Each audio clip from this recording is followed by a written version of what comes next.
기독교는 변화의 종교입니다. 그런데 신앙인에도 불구하고 조금도 자신의 내면이나 삶이 변화가 되지 않는다면 그것은 너무 좀 내가 지식적인 신앙생활을 하는 것이 아닌가라는 생각을 우리는 한번 해봐야 됩니다. 우리는 체험을 통해서 하나님을 만나고 그럴 때 우리의 내면은 변화되기 시작하는 것입니다. 바울은 예수를 만난 후에 이렇게 고백했습니다. 고린도서 5장 17절에 그런즉 누구든지 그리스도 안에 있으면 새로운 피조물이라 이전 것은 지나갔으니 보라 새 것이 되었도다. 우리가 주님을 만나서 거듭난다고 하는 것은 우리 내면에 한 강력한 힘, 디나미스, 이 힘이 들어오는 체험을 하는 것입니다. 바로 성령의 능력과 힘이 되는 것입니다. 그럴 때 우리 내면이 변화를 시작합니다. 물론 성령님이 강하게 임하시기도 하지만 때로는 비둘기처럼 온유하게 임하시기도 합니다. 그럴 때 우리 마음에 그리스도의 영인 성령님이 들어오심으로 말미암아 다스림을 받게 되는 것입니다. 그러나 처음에는 그 힘이 좀 미약하죠. 느낄 수도 없습니다. 그러다 조금씩 육신의 법과 성령의 법이 싸움을 시작합니다. 그것이 바로 우리의 신앙생활이라는 거예요. 그러면서 우리 신앙과 믿음은 성장하고 그리스도를 닮아가는 변화를 우리는 경험하게 되는 것입니다. 오늘 본문을 보면 절기상으로 예수님께서 예루살렘 성전에 올라가시기 얼마 전의 사건입니다. 바로 시기적으로 지금쯤이 아닌가 생각이 되어집니다. 예수님은 마음이 참으로 답답하셨습니다. 제자들에게 제1차 순환 예언을 하셨습니다. 그러나 그들은 그 말씀에 전혀 관심을 보이지가 않았어요. 그들의 관심은 오직 누가 예수님의 수제자냐, 앞으로 이 땅에 임할 하나님 나라가 도대체 얼마나 크고 화려할까, 기대만 가득 차 있었습니다. 그래서 예수님은 참 답답하셨습니다. 변하지 않는 제자들, 시간이 없었습니다. 그래서 깨우치기 위해서 그들을 데리고 한 산으로 올라가셨습니다. 그 산이 바로 변화산입니다. 9장 엿새 후에 예수께서 베드로와 야고보와 요한을 데리시고 따로 높은 산에 올라가셨더니 그들 앞에서 변형되사 그 옷이 광채가 나며 세상에서 빨래하는 자가 그렇게 희게 할 수 없을 만큼 매우 희어졌더라. 이에 엘리야가 모세와 함께 그들에게 나타나 예수와 더불어 말하거늘 베드로가 예수께 고하되 랍비여 우리가 여기 있는 것이 좋사오니 우리가 초막 셋을 짓되 하나는 주를 위하여 하나는 모세를 위하여 하나는 엘리야를 위하여 하사이다 하니 이는 그들이 몹시 무서워하므로 그가 무슨 말을 할지 알지 못함이더라. 마침 구름이 와서 그들을 덮으며 구름 속에서 소리가 나되 이는 내 사랑하는 아들이니 너희는 그의 말을 들으라 하는지라. 문득 둘러보니 아무도 보이지 아니하고 오직 예수와 자기들 뿐이었더라. 그들이 산에서 내려올 때에 예수께서 경고하시되 인자가 죽은 자 가운데서 살아날 때까지는 본 것을 아무에게도 이르지 말라 하시니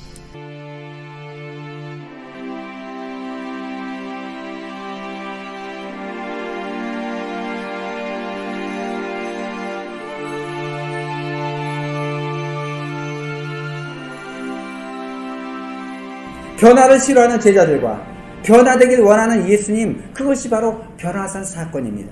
어떻게 우리는 변화될 수 있을까? 오늘 우리 모두도 변화산에 올라가서 주님이 주시는 교훈을 함께 듣기를 원합니다. 우리가 어떻게 변화될 수 있을까? 첫째로 주님과 동행함을 배우라는 것입니다. 우리가 하늘의 영광을 체험하고 변화되기 위해서는 주님과 동행함을 배워야 됩니다. 예수님의 제자, 이 세 제자들은 주님과 함께 있다가 주님의 영광을 보았습니다. 예수님께서 제자 중에 베드로와 요한과 야고보를 데리고 높은 산에 올라가셨습니다. 동행하셨습니다. 왜 올라가셨습니까? 같은 본문 누가복음 9장 28절에 보면 예수님께서 제자들과 더불어 기도하러 올라가셨다고 기록되어 있습니다. 누가복음 9장 28절 말씀 보면 이 말씀을 하신 후 8일쯤 되어 예수께서 베드로와 요한과 야고보를 데리고 기도하시러 산에 올라가사. 여러분, 기도는 무엇일까요? 기도의 가장 아름다운 정의 중에 하나는 기도는 하나님과 함께 하는 것, 하나님과 동행하는 것입니다. 우리 그저 기도라 하면 보통 하나님께 무엇을 구하여 얻는 것이라고 생각을 하죠. 물론 기도에는 응답의 약속이 있습니다. 그러나 기도가 귀한 것은 기도는 문제 해결과 응답 이상의 차원의 것이 되어야 된다는 것입니다. 기도는 하나님과의 관계입니다. 기도는 하나님과 동행하는 체험이에요. 기도를 통해서 하나님의 임재를 체험하고 내 자신이 먼저 변화되는 것입니다. 윌버 체프만이라는 유명한 신학자가 있었습니다. 그는 주로 학생을 가르치는 그러한 일을 했어요. 그런데 어느 날 전도 집회가 있었는데 많은 사람들 앞에서 설교를 할 기회가 생겼습니다. 사제신학교 교수는 설교하는 기회가 별로 없기 때문에 이 교수님은 마음이 몹시 떨렸습니다. 그때 한 사람이 박사님 하이드 선생님이 와 계십니다. 그런 이야기를 전해줘요. 하이드라는 사람은 기도의 사람이었습니다. 큰 업적을 남긴 사람은 아니지만 기도를 통해서 많은 사람에게 영감을 불러일으키는 그와 같은 사람이었습니다. 이 박사님은 하이드 선생님이 와 있다는 말에 너무너무 기뻤습니다. 그래서 그분을 정중히 모셔오게 했어요. 그래서 그분이 들어오자 체프먼 박사는 무릎을 꿇으면서 말했습니다. 하이드 선생님, 내가 설교하려고 하니까 너무 떨리는데 나를 위해서 좀 기도 좀 해주십시오. 얼마나 솔직하고 겸손한 그 같은 고백입니까? 그래요? 그러면 함께 기도합시다. 하이드 씨는 체프먼 박사님의 손을 잡았습니다. 그리고 머리를 이렇게 숙였습니다. 근데 아무런 소리도 나지 않는 것이었어요. 1분이 지나고 2분이 지나고 3분, 5분 계속 침묵이 흘렀습니다. 거의 10분이 되었을 때 조용히 하이드 씨의 입술에서 한마디의 기도가 흘러나왔습니다. 주님, 우리에게 하나님의 영광을 보여주십시오. 당신의 영광을 보여주십시오. 그 순간 체프먼 박사는 갑자기 그 방이 따뜻해지는 느낌을 받았다는 것입니다. 설명할 수 없는 주님의 임재, 거룩한 임재를 경험한 거예요. 그의 몸이 떨리기 시작했습니다. 후에 체프먼 박사님은 글을 쓸 때마다 이 순간을 언급했습니다. 나는 그날 기도를 배웠다. 기도는 하나님의 임재 속에 들어가는 것이다. 그리고 하나님의 영광을 보는 것이다. 얼마나 놀라운 기도의 정의입니까? 기도가 단순히 구하고 받는 것의 차원을 뛰어넘어서 하나님과 동행하고 하나님의 임재에 들어가는 것, 하나님의 영광을 보는 것, 그것이 바로 기도라는 것입니다. 에녹은 죄인으로 태어난 사람 중에 죽음을 맛보지 않고 하나님과 동행하다가 천국으로 간 최초의 사람이었습니다. 그는 죽음을 맛보지 않고 365세에 천국으로 갔어요. 장수했죠. 에덴 동산에서 인간은 하나님과 동행할 수가 있었습니다. 모든 것이 그들 것이었고 하나님과 늘 교통하면서 행복을 누릴 수가 있었습니다. 그러나 인간의 범죄로 말미암아 그곳에서 쫓겨난 인간은 그때부터 하나님과 동행이 끊어져 버리고 영이 죽고 말았습니다. 이처럼 모든 인간은 죽게 되어 있는데 에녹만은 하나님과 동행한 덕분에 죽음을 맛보지 않았다는 거예요. 그는 기도의 사람이었습니다. 그런데 하나님 우리를 사랑하셔서 이 땅에 예수 그리스도를 보내주시고 저를 믿는 자마다 멸망치 않고 영생을 얻는 길을 열어주신 것입니다. 하나님이 세상을 이처럼 사랑하사 독생자를 주셨으니 이는 저를 믿는 자마다 멸망치 않고 영생을 얻게 하려 하심이라. 이제 우리의 죽었던 영이 살아나고 주님과 동행할 수 있게 된 것입니다. 이제 우리는 어떻게 주님과 동행합니까? 기도를 통해서 동행하게 된 것입니다. 기도하면 주님은 우리를 만나주시고 주님의 영광을 우리에게 보여주시는 줄로 믿습니다. 그럴 때 우리 내면은 주님의 만나 말미암아 변화가 이루어지게 되는 것입니다. 우리가 어떻게 변화될 수 있습니까? 먼저 주님과 동행해야 됩니다. 주님의 임재를 경험해야 되는 것입니다. 우리 모두 기도를 통해서 하나님의 영광을 체험하게 되시기를 주님 이름으로 축원합니다. 우리가 어떻게 변화될 수 있을까요? 두 번째로 주님의 음성 듣는 법을 배우라는 것입니다. 우리가 하나님의 영광을 체험하고 변화되려면 주님의 음성 듣는 법을 배워야 되는 것입니다. 어떻게 주님의 음성을 들을 수 있을까요? 예수의 세 제자들은 본문에서 어떻게 주님의 음성을 들었는지 우리가 생각해 봐야 됩니다. 제자들을 데리고 산에 오르신 예수님은 그 모습이 변화되기 시작했습니다. 3절에 보니까 그 모습을 이렇게 말씀하죠. 그 옷이 광채가 나며 세상에서 빨래하는 자가 그렇게 희게 할 수 없을 만큼 매우 희어졌더라. 하늘의 영광이 주님에게서 나타나기 시작했습니다. 그때 같은 본문 누가복음 9장에 보면 이제 예수님의 제자들이 기도하다가 졸았다고 그랬어요. 제자들은 기도하다가 깜빡 졸았고 한순간에 뭔가 이상한 변화를 느끼고 눈을 뜨게 되었습니다. 보니까 이상한 광경이 벌어지고 있었습니다. 자, 4절 말씀. 이에 엘리야가 모세와 함께 그들에게 나타나 예수와 더불어 말하거늘 영광의 예수님과 함께 양쪽 좌우에 모세와 엘리야가 등장한 거예요. 그들은 구약시대의 사람입니다. 지금 올 사람들이 아니죠. 참으로 희한한 일이었습니다. 구약시대의 영웅이었던 모세와 엘리야가 나타나서 예수님과 대화하는 모습이 보이는 거예요. 제자들은 졸다가 깨어나서 얼마나 놀랐겠습니까? 그래서 베드로가 지금 뭐라고 말합니까? 잠결에 지금 한마디를 하고 있는 거예요. 5절 말씀이죠. 베드로가 예수께 고하되 랍비여 우리가 여기 있는 것이 좋사오니 우리가 초막 셋을 짓되 하나는 주를 위하여 하나는 모세를 위하여 하나는 엘리야를 위하여 하사이다 하니 주님 여기다 초막 3개를 지읍시다. 하나는 주님 것, 하나는 모세 것, 하나는 엘리야 것으로. 그래서 여기서 좀 오래오래 좀 있자고요. 졸다가 깨어나서 지금 헛소리를 하고 있는 거예요. 베드로가 좀 생각이 있었다면 주님 왜 저분들이 나타나셨어요? 라고 질문했을 것입니다. 그러나 베드로는 모든 것이 자기 중심입니다. 자기 중심으로 생각하고 말하고 행동했습니다. 왜 지금 모세와 엘리야가 나타났습니까? 거기에는 아주 중요한 의미가 있다는 거예요. 모세는 율법을 대표하는 사람입니다. 엘리야는 선지자의 대표입니다.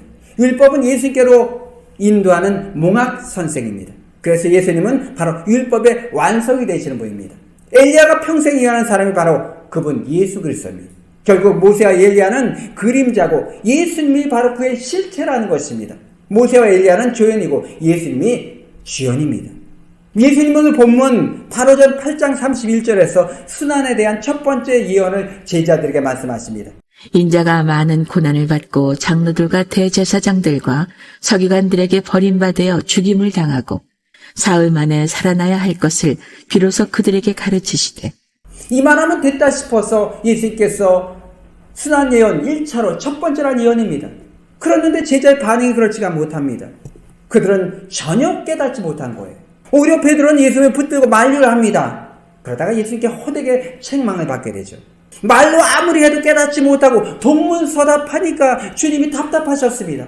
그래서 예수님은 한 무대, 연극 무대를 만드신 것입니다. 어떤 무대입니까? 천상의 무대입니다. 하늘나라의 모습을 지금 제자들에게 보여주고 있는 거예요. 그래서 예수님이 먼저 주연으로 흰 옷을 입고 변화되셨습니다. 그리고 조연으로 모세와 엘리야가 하늘에서 출장 와서 무대를 지금 장식하고 있는 것입니다. 아니 바쁜 사람들이 왜 왔겠어요? 그 이유는 당시 사람들 마음에는 모세와 엘리야가 중심에 있었습니다. 제자도 예외는 아니었을 것입니다. 그러나 예수님은 이런 모세와 엘리야와는 비교할 수 없는 분이라는 것을 제자들로 깨닫게 하기 위함이었다는 것입니다. 바로 그때였습니다. 하늘에서 구름이 와서 이 세 사람을 덮어버렸습니다. 그리고 구름 속에서 하나님의 음성이 들렸습니다. 7절에 보니까 마침 구름이 와서 그들을 덮으며 구름 속에서 소리가 나되 이는 내 사랑하는 아들이니 너희는 그의 말을 들으라 하는지라. 그 영국에 하나님도 참여하셨다는 것입니다. 제자들이 하도 개념이 없으니까 하나님과 예수님, 천국에 있는 모세와 엘리야가 합동으로 지금 영국 무대를 만든 것입니다. 너희는 예수의 말을 들으라. 여러분 주님의 말만 듣게 되시길 주의 이름으로 축원합니다. 너희는 저희 말을 들으라. 저희 말이 바로 이 성경 안에 다 기록되어 있다는 것입니다. 이 성경은 우리에게 연구하라고 준 것이 아닙니다. 그렇게 어려운 책도 아닙니다. 핵심이 뭡니까? 두 글자 사랑입니다. 사랑. 네 이웃을 내 몸같이 사랑하라. 서로 사랑하라. 하나님을 사랑하고 내 형제를 사랑하라. 사랑이 핵심이에요. 들으면 압니다. 중요한 것은 아는 게 아니에요. 아는 대로, 믿는 대로, 성경대로 사는 것이 중요한 것입니다. 그러기 위해서 필요한 게 믿음이죠. 믿음을 고백하고 그 고백대로 행하는 것이 우리에겐 중요하다는 것입니다. 그분을 따라가기 위해서는 그분의 음성을 들어야 되는 것입니다. 양들은 목자 음성을 듣고 따라갑니다. 양들은 아주 시력이 거의 없대요. 전혀 앞을 못 본다는 것입니다. 그러니 목자의 음성에 귀를 바짝 기울일 수밖에 없는 것입니다. 우리 육신의 눈과 귀로는 주님을 볼 수도 들을 수도 없어요. 그래서 하나님은 모든 주의 백성들이 보편적으로 확실하게 주님의 음성을 들을 수 있도록 성경을 주셨다는 것입니다. 우리는 성경을 통해서 나를 향한 주님의 인도를 받을 수가 있다는 거예요. 그러므로 우리는 주님의 음성에 귀를 바짝 기울여야 되는 것입니다. 우리가 귀를 통해서 하나님과 동행하고 말씀을 통해서 주의 음성을 듣게 되면 우리의 내면은 변화되고 우리의 삶은 풍성한 은혜로 채워지게 될 것입니다. 여러분 어떤 문제가 있습니까? 삶에 여러 가지 장애물을 만났습니까? 그렇다면 먼저 무릎을 꿇고 절대자 되시는 하나님 앞에 나와서 그분의 음성에 귀를 기울이게 되시기 바랍니다. 예배로, 기도로, 큐티로 여러분 만나십시오. 주님의 음성을 듣고 주님을 따라가는 그 길이 우리에게는 승리의 길이 됨을 여러분 믿으시기 바랍니다. 거기서 우리는 변화가 되는 거예요. 나도 모르는 사이에 내 삶이, 내 모습, 내 내면이 변하게 되는 것입니다. 바로 주님의 덕분이죠. 자, 우리가 어떻게 변화될 수 있을까? 마지막 세 번째는 체험 대신에 예수님을 붙들라는 것입니다. 이렇게 하나님의 음성이 들리는 후에 모세와 엘리야는 사라졌습니다. 사라지는 것이 당연하죠. 율법이 글을 깨닫게 하는 몽학선생이라면 예수님이 오신 후에는 그 율법은 더 이상 존재할 의미가 없는 것입니다. 몽학선생은 인도자 선생님이라는 뜻이죠. 선지자의 예언도 실체가 오셨으니까 필요가 없죠. 이것을 잘 말씀하는 구절이 갈라디아서 3장에 있습니다. 3장 23절에 믿음이 오기 전에 우리가 율법 아래 매인바 되고 계시될 믿음의 때까지 갇혔느니라. 믿음이 온 후로는 우리가 몽학선생 아래 있지 아니하도다. 이제 모세도 사라지고 엘리야도 사라지고 영국은 끝났습니다. 예수님과 제자들만 남게 되었습니다. 8절 말씀 보세요. 문득 둘러보니 아무도 보이지 아니하고 오직 예수와 자기들 뿐이었더라. 그리고 9절에 보니까 저희가 산에서 내려올 때에 그랬습니다. 산에서 내려왔습니다. 산은 내려오기 위해서 우리가 올라가는 거죠. 산에서 살기 위해서 올라간 사람은 아무도 없습니다. 아마 베드로밖에 없을 거예요. 산에서 어떤 유익한 경험을 얻고 내려오기 위해서 우리는 올라가는 것입니다. 그런데 내려올 때 무엇을 가지고 오느냐, 그것이 중요한 것이죠. 예수님의 제자들은 산에서 신기한 체험을 했습니다. 그러나 그 체험 자체가 중요한 것이 아닙니다. 그 체험의 핵심이 중요한 것입니다. 누굽니까? 바로 예수님이에요. 우리는 체험을 통해서 예수님을 붙드는 것이 중요한 것입니다. 체험에만 매달리면 안 돼요. 체험은 단지 수단입니다.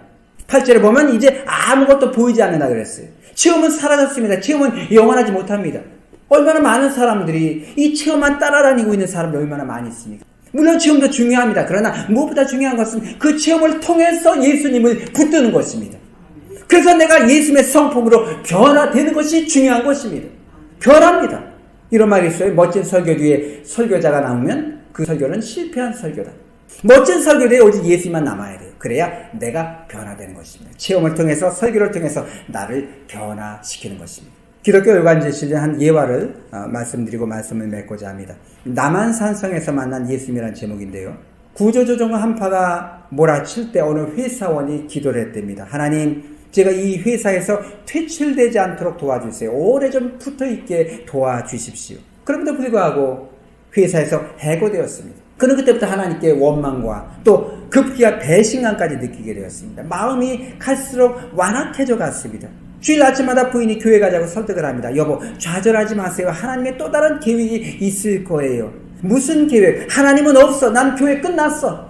그리고 나가버렸습니다. 또 주일이 됐습니다. 밤낮 교회 살던 사람이 안 가니까 할 일이 없는 거예요.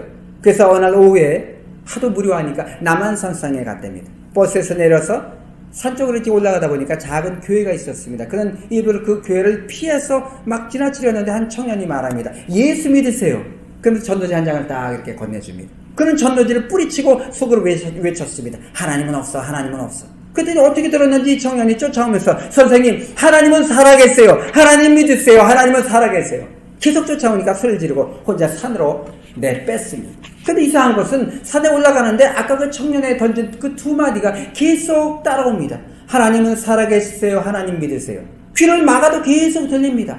산 등성이까지 올라가도 그 소리는 귀에서 떠나지 않았습니다. 그럼 마침내 조그만 빈터에 들어가서 쭈그리고 앉았습니다. 갑자기 눈물이 왈칵 쏟아지고 회개의 기도가 막 터져 나오기 시작합니다. 하나님께 대한 원망 대신에 잘못 살아온 자신의 모습이 보여지면서 통의 눈물이 쏟아지기 시작한 것입니다. 그 자리에 성령님이 임하셔서 그의 가슴을 어루만지고 계셨던 것입니다. 그는 거기서 오랜 시간 통곡과 기도를 계속하고 일어났습니다. 근데 놀라운 일이 생겼습니다. 하늘이 새롭게 보였습니다. 나무들이 춤추며 자기를 환영하고 노래하는 것 같았습니다. 지금까지 지식적인 신앙이 끼어질 순간이었습니다. 그 순간 그는 진정으로 거듭나게 된 것입니다. 그러면서 고백합니다. 하나님, 제가 하나님을 원망했어요. 하나님을 신뢰합니다. 하나님은 살아계셨군요. 그는 찬양하면서 산에서 내려오게 되었습니다. 그 후에 실직의 아픔을 주님과 함께 더불어 잘 참고 견뎌내서 새 직장을 얻고 더 능력 있는 삶을 새롭게 살게 되었습니다. 제2의 인생의 하프타임, 후반전을 아름답게 장식하게 된 것입니다. 그는 산에서 주님이 베푸신 연극의 관객이었습니다. 주님이 준비한 그 변화산에서 그는 변화된 것입니다. 그 산은 그를 변화시킨 변화산이 되었다는 것입니다. 저 여러분의 삶 가운데도 주님이 준비하신 변화산이 있을 것입니다, 여러분. 저 여러분의 변화산은 어디입니까? 무엇입니까? 어떤 환경입니까? 어떤 문제입니까? 주님은 변화산을 통해서 우리를 변화시키시기를 원하시는 것입니다. 변화되면 예수님만 우리 속에 남게 되는 거예요. 그럴 때 우리는 산에서 내려오게 되는 것입니다. 오늘 이 변화산의 체험이 저와 여러분 삶 속에서 경험되어지길 바랍니다. 그래서 우리 모두가 변화되어서 하나님이 기뻐하시는 승리의 삶을 살게 되시기를 주님 이름으로 축원합니다. 기도하겠습니다. 좋으신 아버지 하나님, 오늘 하나님이 함께하여 주셔서 이 말씀을 통해서 아버지 우리의 신앙을 다시 한번 점검하게 하시면 감사합니다. 귀한 양식 되게 주님 인도하여 주시옵소서. 예수님 이름으로 기도드리옵나이다.